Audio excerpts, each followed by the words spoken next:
So, yeah, I'm giving you a spiel here because I want you to understand, really, there's nothing new in this problem. They're asking what's the largest n so that 10 to the n divides into 18 factorial. And I can do this problem with you right now, but I'm just making an observation. You don't really have to read it or do anything different at all.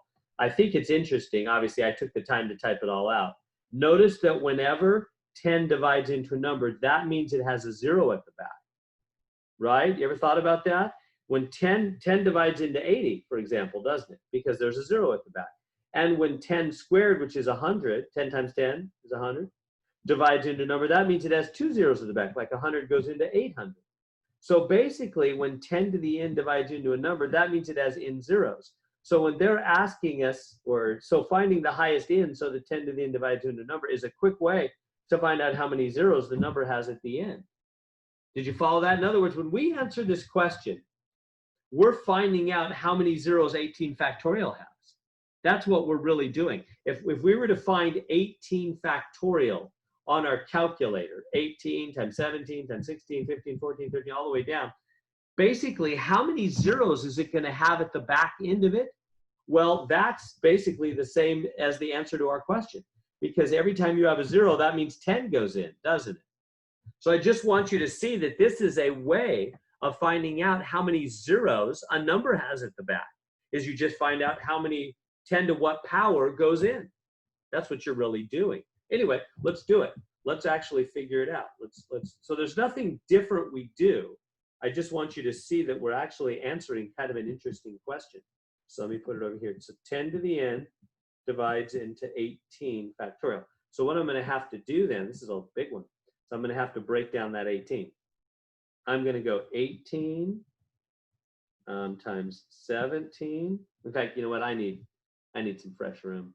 So here we go. So number 7, 10 to the n divides into 18 factorial. It's going to be some big numbers.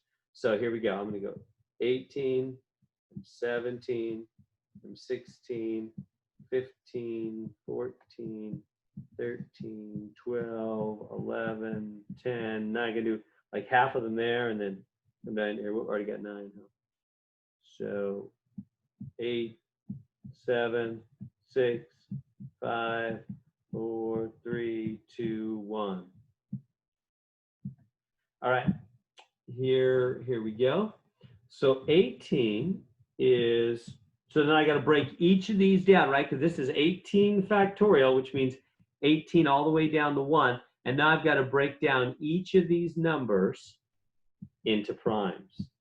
So, and 17 is already a prime, 2, 3, 3. 16 is 4 times 4, that's 2, 2, 2, 2. 15, that's 3 times 5. 14, that's 2 times 7. 13 is prime. 12 is 4 times 3, 2, 2, 3. 11 is a prime. 2 and 5, 9 is a prime. 3 and 3. 8, I mean 9 is not a prime. 9 breaks down to 3 times 3. And 8 breaks down to 2, 2, 2. 7 is prime. 6 is 2 times 3. 5 is prime. 4 is 2, 2. 3 is prime. 2 is prime. All right. There we go. I broke down all the numbers in 18 factorial to all the little pieces, all the prime building blocks, right? All of this stuff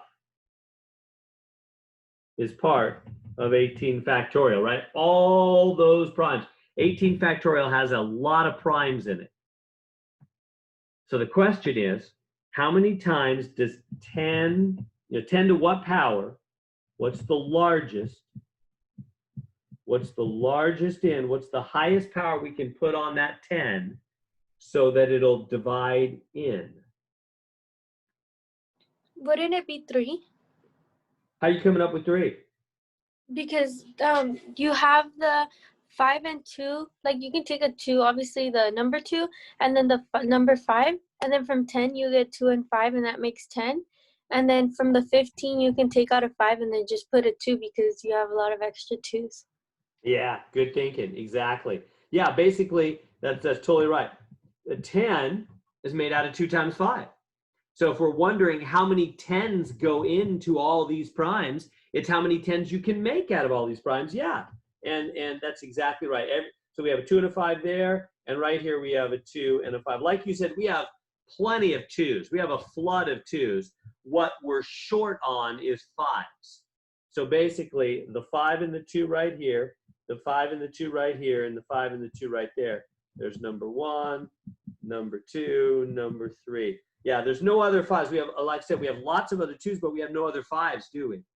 So really, it's just about how many 5s there are, because 5s is the limiting factor. So the answer is n equals 3.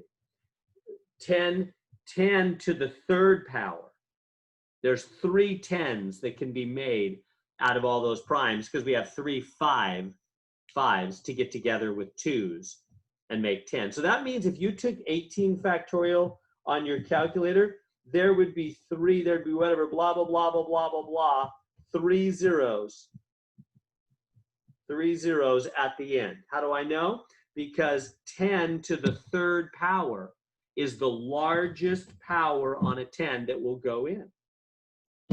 That's what I'm saying in all those words. I'm saying that tells you how many zeros are at the back of 18 factorial. You can do it on your calculator if you want. It's gigantic. I think it'll go off the screen. It's just crazy big. But we know, without even using a computer or calculator, based on the logic and the understanding of prime building blocks, that 18 factorial has to have 3 zeros at the back, because of the fact that 10 goes in there 3 times, because there's 3 2-5 combos that get together. Questions on that one? So we put 3 or 3 zeros as the answer in the box? Oh, the answer is just the 3. Yeah, the answer. Okay, alrighty. Thank you. Uh-huh.